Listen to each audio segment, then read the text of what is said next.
A nurse at a private clinic in Chiang Mai, Thailand, handed me my blood work results 2 weeks ago. Every number sitting exactly where it should for a man of 74. Cholesterol fine, kidneys fine, nothing on the sheet that would alarm any doctor anywhere in the world. And I sat in that waiting room with the papers in my hand thinking about a sentence I told my 2 grown children 4 years ago.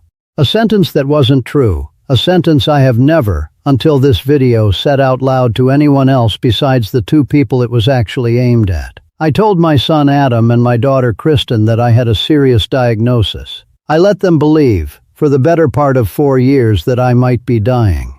I am not, and I was not then either. I told that lie on purpose, carefully, rehearsed even, so they would finally let me retire to Thailand in peace, instead of fighting me on it for another 5 years the way they'd already fought me for 2. I want to tell you exactly why I did it, what it cost me, and what finally made me tell them the truth. Because I don't think this is a proud story, but I think it's an honest one.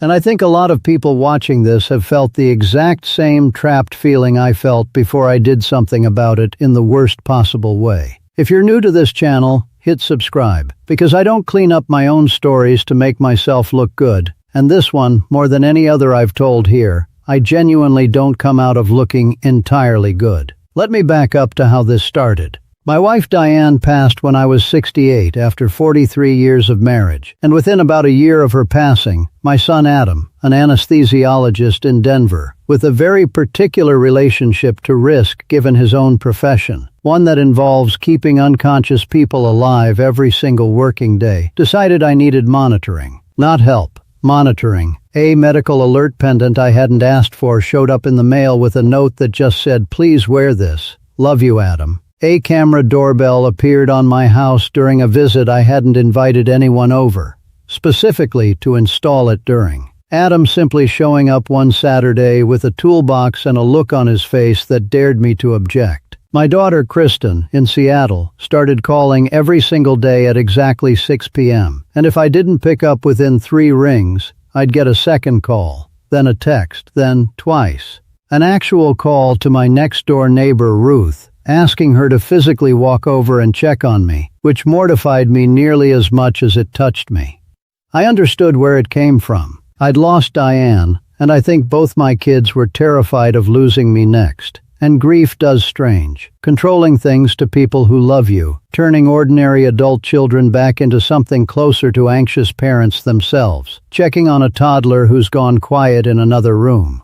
But understanding where it came from didn't make it feel any less like being slowly, lovingly, suffocated by 2 adults who still, on some level, thought of me as something closer to a child than a father. When I first brought up Thailand, at a family dinner about 18 months after Diane passed, the reaction wasn't a conversation. It was closer to an intervention. Adam had actually printed out articles, actual printed pages, folder tabs and all, about elderly Americans scammed abroad, medical emergencies in countries with inadequate health care, a phrase he used more than once that I found almost funny given that Thailand's private hospitals are, by most measures, considerably better equipped than the rural Colorado hospital that had handled Diane's final months, a fact I pointed out at the table that landed with almost no effect at all. Kristen cried at that dinner. Genuinely cried, setting down her fork and telling me that, if I moved to the other side of the world, she wouldn't be able to get to me in time if something happened. A fear I understood completely and still couldn't make myself simply surrender my whole remaining life to. I remember sitting at my own kitchen table, the same table Diane and I had bought 30 years earlier, being talked to like a teenager asking for the car keys. At 70 years old, by 2 people I had raised, fed, driven to soccer practice and put through college, and something in me went quietly, permanently stubborn somewhere around dessert that night. I want to give you some context here, because I looked into this properly after everything that happened, and it turns out my situation was far from unique. There's real research on exactly this dynamic adult children shifting into what researchers call paternalistic care once a parent starts aging alone, monitoring and intervening in ways that, however well-intentioned, are consistently linked to worse outcomes for the parent's actual well-being and independence, not better ones, despite being done entirely out of love. One study I found tracked older adults over a full decade and found that having decisions made for them, rather than with them, was directly connected to declining health, not improving it. A finding that ran exactly opposite to what Adam and Kristen sincerely believed they were protecting me from.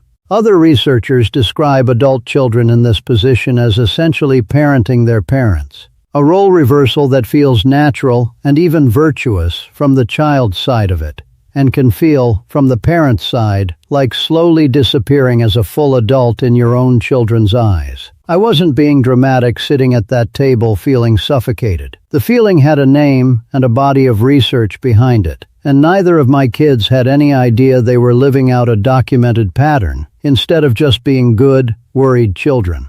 Comment down below if you've ever felt like your own adult children, out of love, started treating you more like a liability to be managed than a person to be consulted. Because I think this specific reversal, parent becoming the managed party instead of the manager, catches a lot of us off guard in ways nobody prepares you for. I spent about 2 years after that dinner trying every reasonable approach I could think of. I brought Adam actual data on Thai hospital accreditations, printed with the same care he'd used for his own folder. A small, petty satisfaction I allowed myself at the time. I had Kristen on video calls with an expat forum full of retirees her own age's parents. All of them thriving, none of them scammed or stranded. Women and men her own mother's age describing full, active, healthy lives 8,000 miles from their worried children. I offered compromises, a trial run, a return ticket booked in advance and sitting unused in my email as proof of good faith. Video check-ins on their schedule instead of mine. A promise to install whatever monitoring technology would make them feel better as long as it didn't require me to actually stay.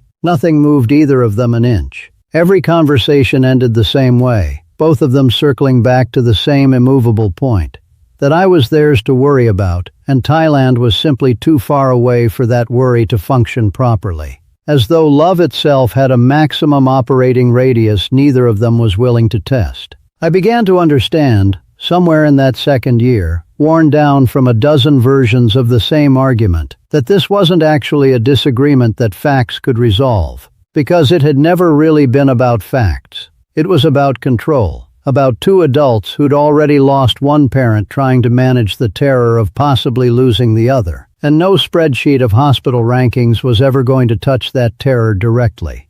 What I did next, I want to describe plainly instead of dressing it up, because dressing it up would be one more layer of the same dishonesty. At my next annual physical, my doctor had mentioned, almost in passing while reviewing an otherwise unremarkable chart, a small, almost certainly benign nodule on a routine scan, the kind of thing that gets a 6-month follow-up and rarely amounts to anything, which is in fact exactly what it turned out to be at that follow-up appointment. I took that one small, unremarkable medical detail, a single sentence from a doctor who thought nothing of it, and I built a lie on top of it large enough to reshape the rest of my family's understanding of my remaining years. I told Adam and Kristen, over a phone call I'd rehearsed more than once in my own bathroom mirror, that the follow-up scans had come back with a serious diagnosis, and that given the uncertainty of how much time I might actually have, I intended to spend whatever time was left doing exactly what I wanted,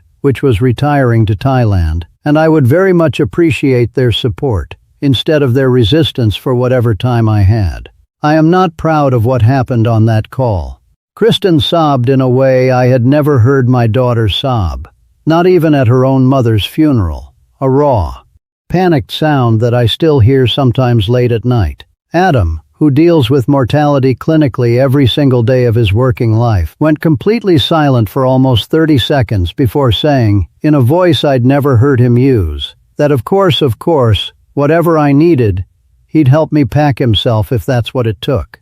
The resistance that 2 years of honest argument had never once cracked dissolved in under 5 minutes of a single dishonest sentence, and I remember hanging up that phone feeling simultaneously the most free I had felt in 2 years, and genuinely sick to my stomach. They both flew out for what I let them believe might be one of my last extended visits before I got settled, and I want to tell you. Watching my two grown children treat what should have been an ordinary goodbye like it might be a final one was the single hardest week of acting I have ever done in my life. Harder than anything about the actual move itself. Kristen kept taking photos of the three of us at every meal, telling me, through tears she tried to hide behind her water glass, that she wanted to remember this. And I sat there smiling for pictures I knew were being taken under a false premise I myself had constructed, feeling like the worst kind of thief, stealing genuine grief from people who had no idea there was nothing yet to actually grieve.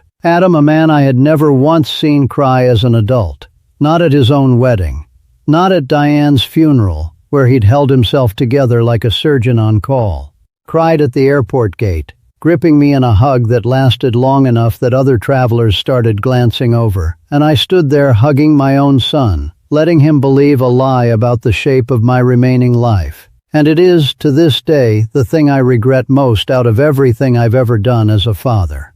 I landed in Chiang Mai and built, over the following months, exactly the life I'd wanted for 2 years, an apartment near the old city, morning walks along the moat, a group of expat friends my own age, genuinely excellent, affordable healthcare that I used, ironically, mostly for the completely unremarkable checkups a healthy 71-year-old actually needs. I took up painting again, something I hadn't touched since before Diane got sick the first time. Joined a small group of retirees who met twice a week to play cards at a coffee shop near the moat. Built, in short, the exact ordinary, contented life I'd been fighting 2 years for the simple right to attempt. And every single call with Adam and Kristen after that, for 4 years, carried an undertone I had manufactured myself, and now had to sustain. Gentle questions about how I was really feeling. Careful silences when I mentioned feeling good, as though good news itself had become suspicious.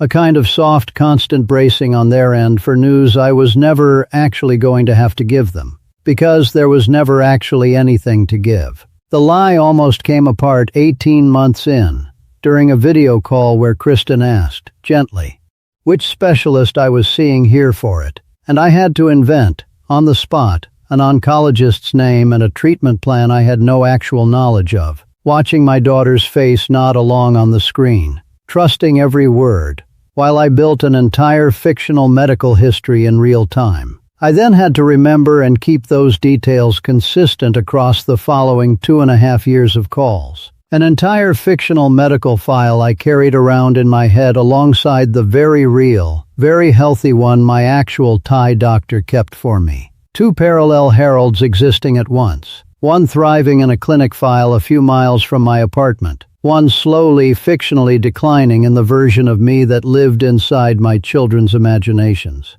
I want you to understand how exhausting that specific kind of maintenance became, not the guilt alone, though the guilt was constant, sitting under every single good day like a stone I couldn't put down, but the sheer administrative weight of keeping a lie consistent across years and 2 separate adult children who occasionally, I later learned, compared notes with each other about what I'd told them, cross-referencing my fictional prognosis the way I imagine actual doctors compare a patient's chart. What finally broke it was almost absurdly small. Adam, being a physician himself, asked me, during what should have been an ordinary call, for the actual name of the medication I was supposedly taking, wanting to check it against something he'd read about a new treatment protocol he thought might help me. Out of genuine, loving medical curiosity, the exact kind of care that had made me build this whole fiction in the first place. I panicked and gave him a real drug name, one I'd half remembered from Diane's own treatment years earlier, and Adam, being an anesthesiologist,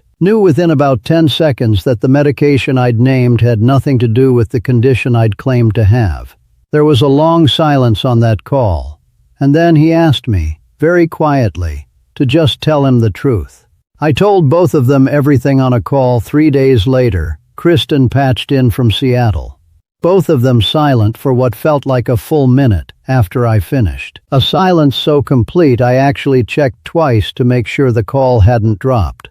Kristen spoke first, and what she said wasn't anger, not at first. It was something closer to grief, telling me she'd spent 4 years quietly mourning a father who wasn't actually dying, carrying that private sadness into her own marriage, her own kids' lives, telling her own husband late at night that she didn't know how many Christmases she had left with me, and that sadness had been for nothing, or worse than nothing, for a lie. 4 years of a genuine private grief spent on a fiction. Adam's anger came later, once the shock wore off, sharper and more clinical, the anesthesiologist in him surfacing, asking me, more than once, how I could do that to people who loved me, listing out, almost like a deposition, every single call where he'd asked how I was feeling, and I'd answered him with an invented number scale of pain I'd never actually experienced. I did not have a good answer for him beyond the truth, which was that I hadn't known any other way to make them actually let me go. We spent the better part of a year rebuilding something out of that conversation, mostly over video calls that were harder and more honest than anything the 4 years of the lie had ever contained. Calls where Kristen would sometimes go quiet mid-sentence, still processing a fresh wave of the anger or grief she hadn't gotten to yet, and where Adam, for the first few months, kept the conversation clinically brief, professional almost, the way I imagine he talks to a family in a hospital hallway, when he's still deciding how much of himself to give them.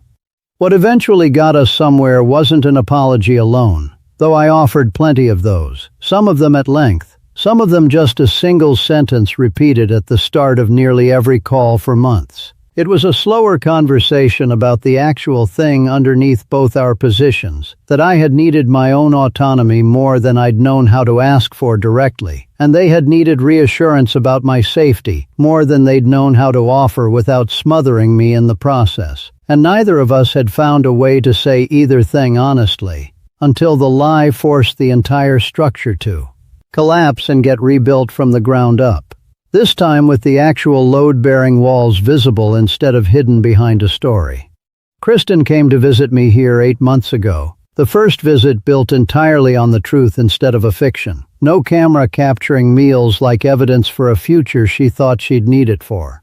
And I watched her walk through my actual, ordinary, entirely healthy life. The Moat, Auntie Nid's noodle stall, the coffee shop where I meet the other retirees most mornings for cards, and she asked real questions this time, about the actual routine of my actual days instead of the careful, grief-tinged questions she used to ask about symptoms that didn't exist. On the last night she said something I think about often now, sitting on my balcony with 2 glasses of wine neither of us finished. "Dad, I wish you'd just told me you needed me to let go. I would have hated it. I probably would have fought you anyway, for another year, maybe 2. But I wouldn't have spent 4 years grieving somebody who was actually fine." I didn't have anything to say back to that, except that she was right, and that I was sorry. Words that felt smaller than what 4 years of manufactured grief probably deserved, but which were, finally, at least entirely true, and which I have said to both my children more times in the 8 months since than in the entire 4 years the lie was running. I'm Harold. Thank you for listening to Retirement Without Borders.